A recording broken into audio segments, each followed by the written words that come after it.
Hi there, hope that you're doing well. So to continue the history of England with the crowning of Henry V, the warrior king, in 1413. So an enthusiastic parliament raised funds for another attempt to gain the French throne. The initial siege of Harfleur was a disaster, a third of the army dying of dysentery. The march on Paris was thus abandoned. In desperation, Henry and his men headed to Calais, blocked on the way by a much larger French army.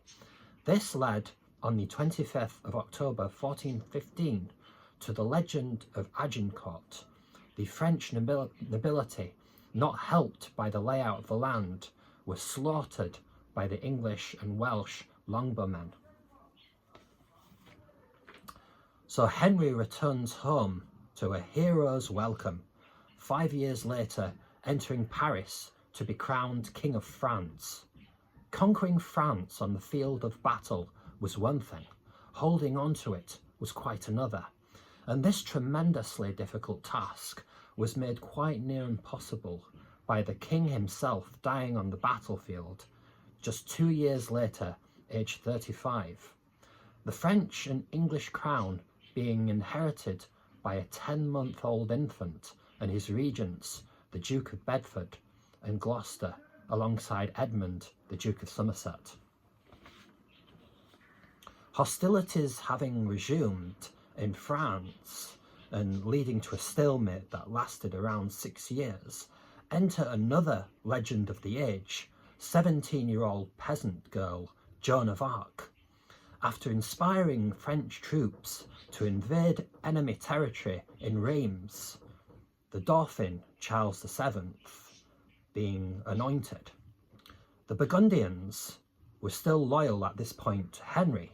They captured Joan of Arc, ransoming her to the English, who burned her at the stake for heresy in 1431.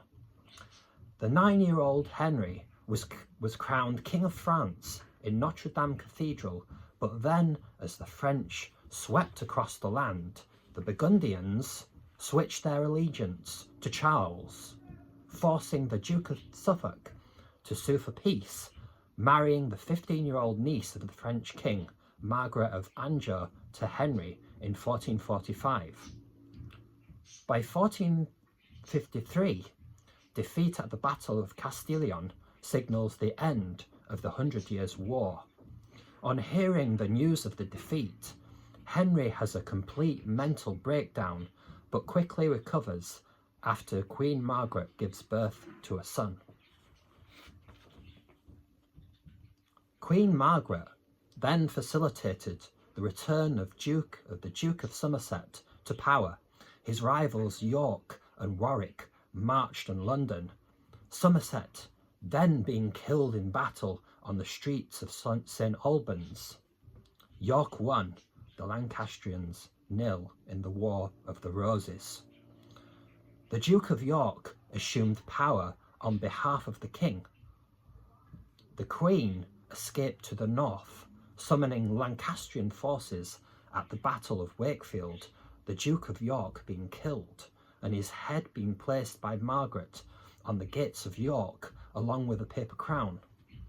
The sons of Somerset and York now set out to avenge their fathers, culminating in the son of the Duke of York, now the Duke of York himself, entering London in 1461, declaring himself Edward IV, before quickly marching north to confront the Lancastrians at the Battle of Towton between York and Leeds. A tremendous slaughter ensued, with 28,000 men dying. Margaret and Henry fleeing to Scotland and later to France. Meanwhile, Edward blundered by marrying Emma Woodville instead of opting for a marriage of diplomacy being set up by his advisor, the Earl of Warwick. Warwick, feeling humiliated and betrayed, went to join forces with Margaret in France. This proved a blow to the House of York, and tipped the balance of power back to the Lancastrians. When Warwick and Margaret returned to England, Edward fled into exile, Henry being briefly reinstated as king before Edward returned in April 1471 to face off his old friend and mentor Warwick. The battle itself being enveloped in thick fog, Warwick losing his bodyguards before being set upon, having his throat cut before Edward could intervene, merely being able to step in to avoid the body being dismembered. The Lancastrians, along with the indomitable Margaret,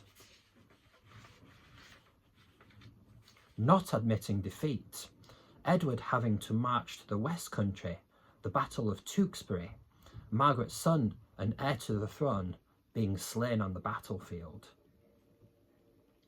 The slaughter and blood ran so freely, even reaching the nave of Tewkesbury's Abbey, the day being made immortal by Shakespeare's opening line of the play Richard III, "Now the winter of our discontent made glorious summer by the son of York."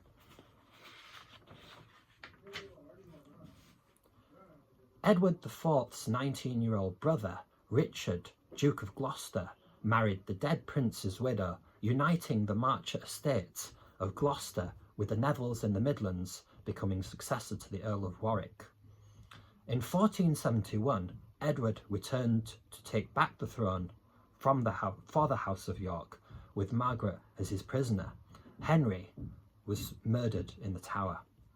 A revival of the chivalry of Edward's predecessor ensued with the Garter ceremony restored, a magnificent St. George's Chapel built at Windsor, as well as a library being formed, with the King inviting Caxton to London in 1476 to produce the first printed editions of the Canterbury Tales and Malory's Morte d'Arthur.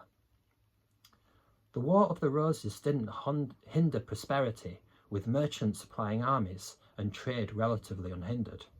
In 1483, however, Edward died of a stroke, aged just 40, leaving England again with a child monarch overseen by his regent, the infamous Richard, the Duke of Gloucester. Thanks for watching the video, and if you have any comments or suggestions, I'd be more than happy to hear them. Have a great day.